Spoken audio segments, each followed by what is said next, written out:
Hello students, welcome to study smart with Pandey sir. Students, आज हम class 7 का first chapter जो है लार्ज नंबर्स अराउंड अस, उसका पेज नंबर 12 और 13 करने की कोशिश करेंगे। पेज नंबर 13 में पॉपुलेशन आपको बहुत सारी सिटीज की दे रखी है। उस पॉपुलेशन को देख करके आपको उस क्वेश्चनों के आंसर देने हैं। अगर आप देखोगे इसमें आपको पॉपुलेशन दे रखा है। Observe the population of some Indian cities in the table below. ये टेबल दे रखे है, उसमें हमारी सिटीज के पॉपुलेशन दे रखे हैं 2001 में और 2011 में। 2001 और 2011 की पॉपुलेशन दे रखी है, उससे रिलेटेड कुछ क्वेश्चन पूछ रहा है। पहला बोल रहा है from the information given in table answer the following questions by approximation. इन क्वेश्चनों का आंसर अप्रोक्सीमेशन में दो बोल रहा है। फर्स्ट क्वेश्चन क्या बोल रहा है, जरा ध्यान से देखना बेटा।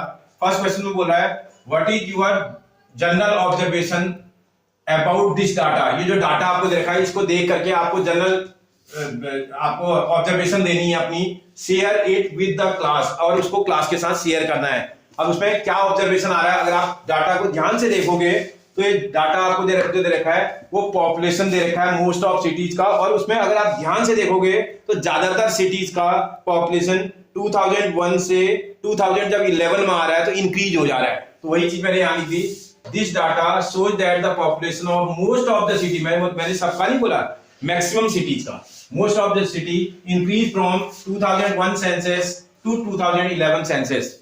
2001 की जो सेंसस जनगणना हुई थी उसके कंपैरिजन में अगर आप 2011 पर चेक करोगे तो हमें ज्यादातर सिटीज का इंक्रीज कर रहा है। ठीक है ना, कुछ एक दो सिटीज को छोड़ दें तो बाकी सबका इंक्रीज कर रहा है।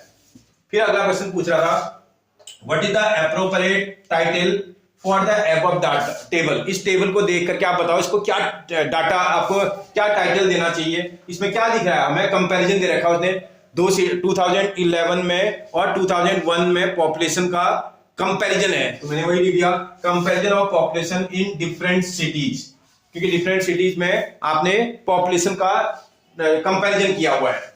फिर बोल रहा है how much is the population of Pune in 2011। अगर आप 2011 में पुणे की पॉपुलेशन देखोगे तो आपको समझ में आ जाएगा। 2011 में पुणे की जो पॉपुलेशन, पुणे जो है 10 नंबर पे है बेटा। पुणे की पॉपुलेशन 2011 में 31 लाख आपके पास 15,431 नजर आ रही है। बोला पुणे की पॉपुलेशन 2011 में, टेबल में देखना बेटा, टेबल में आपको दिखाई देगा 10 नंबर पे पुणे दिया हुआ है, वहां पर पॉपुलेशन 2011 की दे रखी है। फिर 2001 की भी गिवन है आपको। 2001 में वही पुणे की पॉपुलेशन 25 लाख पुणे की पॉपुलेशन 25 लाख 473 नजर आ रही है। इतना दिया हुआ है। बोल रहा है आगे अगर क्वेश्चन को आप पढ़ो, approximately by how much had the increase population of 2001 में कितना पॉपुलेशन इंक्रीज हुई बोल रहा है। अरे क्या कर देंगे, इंक्रीज पॉपुलेशन निकालना ना आपको, देयरफॉर इंक्रीज द पॉपुलेशन।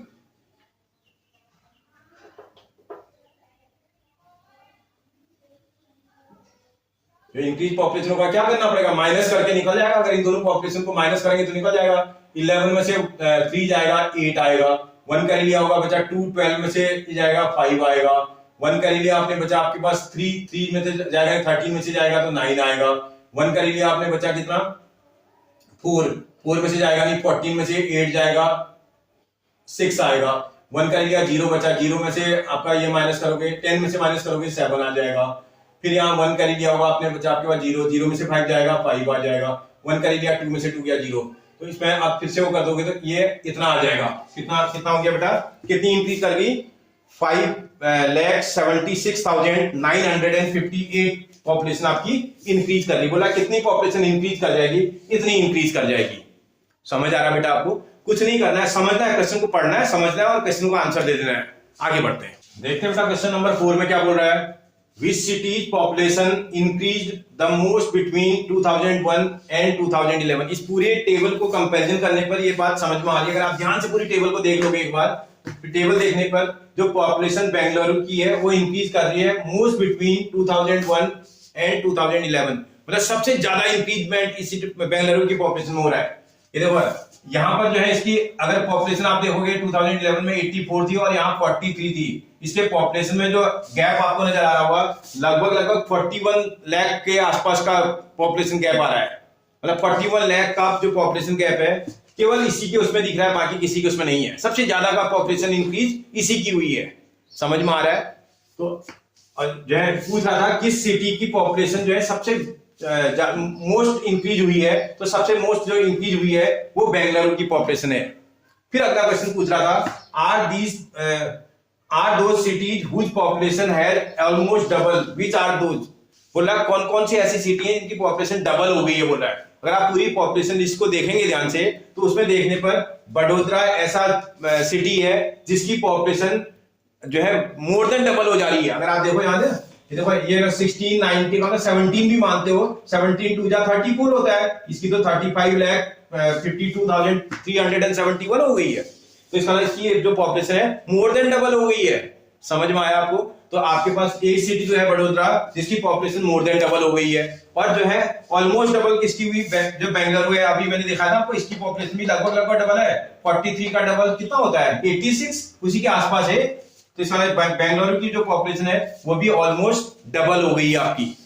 समझ में आ रहा है बेटा? आपसे पूछ रहा था कौन कौन से सिटीज है जिनकी पॉपुलेशन ऑलमोस्ट डबल हो गई है। इसकी तो डबल से ज्यादा हो गई है बेंगलुरु आपके बड़ोदरा की, लेकिन बेंगलुरु की पॉपुलेशन भी डबल के आसपास है। समझ आया बेटा? ओके आगे देखते हैं। तो बेटा नेक्स्ट लास्ट क्वेश्चन है, इसको देखते हैं। By what number should we multiply Patna population to get the number या population close to that of Mumbai. बोला पटना की पॉपुलेशन को किस नंबर से मल्टीप्लाई करें कि वो मुंबई की पॉपुलेशन के क्लोज आ जाए। बोल रहा है मैंने क्या करा, सबसे पहला काम मैंने करा पटना की पॉपुलेशन मुंबई की 2011 में क्या है मैंने उस टेबल में देख करके लिख दिया। आपको पता है ना टेबल में सबसे फर्स्ट में आप टॉप में देखोगे तो मुंबई दिखाई दे रहा है, उसकी 2011 की पॉपुलेशन मैंने यहाँ नोट डाउन कर ली। ऐसे ही पटना सबसे लास्ट में नजर आ रहा है मुझे, उसकी पॉपुलेशन भी मैंने 2011 वाली यहाँ नोट कर ली। अगर आप इसको देखोगे ना अप्रोक्सीमेटली देखा जाए ना, देखो ये वाला नंबर अगर आप हटाते हो इसका तो ये जो है 5 से ग्रेटर है, तो इसका इसमें 1 ऐड हो जाएगा तो 17 है। मतलब इसकी 17 लाख के आसपास अप्रोक्सीमेट पॉपुलेशन है। अगर आप ध्यान से देखें तो ये अप्रोक्सीमेटली देखा जाए तो 17 लाख है। और अगर इसमें मैं 7 से मल्टीप्लाई कर लूं 17 7 जा कितना होता है 119, और जो है जीरो आप काउंट करना 1 2 3 4 5। ये देखो अगर आप लिखने लगोगे 1,19 लाख आ जा रहा है, जो कि अप्रोक्सीमेटली इसके आसपास ही है। समझ में आ रहा है? अगर आप देखोगे तो ये अप्रोक्सीमेट इतना ही है, क्योंकि यहाँ बात हो रही है अप्रोक्सीमेट की। तो आपसे बोला था अप्रोक्सीमेटली किस नंबर से मल्टीप्लाई करें, मैंने लिख दिया यहाँ। If we should multiply Patna's population by approximately 7, we get close to Mumbai population। अगर हम 7 से मल्टीप्लाई करते हैं तो हम मुंबई के पॉपुलेशन के क्लोज पहुंच जाएंगे, बोल रहा है। ठीक है ना? आप समझ रहे हो ना मेरी बात? तो आपसे एक अंदाजन अप्रोक्सीमेशन वैल्यू मैं पूछ रहा था क्वेश्चन, तो आप आराम से समझ करके कर सकते हो। कोई यहाँ एग्जैक्ट नहीं करना है, आप इस नंबर को लो इसको 7 से मल्टीप्लाई करो, ऐसा नहीं करना है। एक अप्रोक्सीमेट वैल्यू की बात कर रहा है, तो अप्रोक्सीमेट वैल्यू में एक अंदाजन वैल्यू आप लेंगे जिससे कि कैलकुलेशन आसानी से और जल्दी बन जाए। बात समझ में आ रही बेटा? आपको क्लियर? आपको कोई कंफ्यूजन? आपको समझ में आ रहा है? अगर बेटा आपको समझ में आ रहा है तो सबसे पहले तो वीडियो को सब्सक्राइब कर लीजिए, और अगर आपको अच्छा लग रहा है तो अपने फ्रेंड और रिलेटिव्स को शेयर भी करा दीजिए। और इसी तरह की इंफॉर्मेटिव जानकारी के लिए आप मेरे चैनल के साथ जुड़े रहिए। आपको मेरे उसमें शॉर्ट वीडियोज भी मिलेंगी जो कि बहुत ही इंफॉर्मेटिव होंगी और आपकी नॉलेज को काफी इंप्रूव करेगी। उसमें मैं कैलकुलेशन बेस्ड बहुत सारे वीडियोज में डालते रहता हूँ समय समय पर। ठीक है बेटा? थैंक यू बेटा।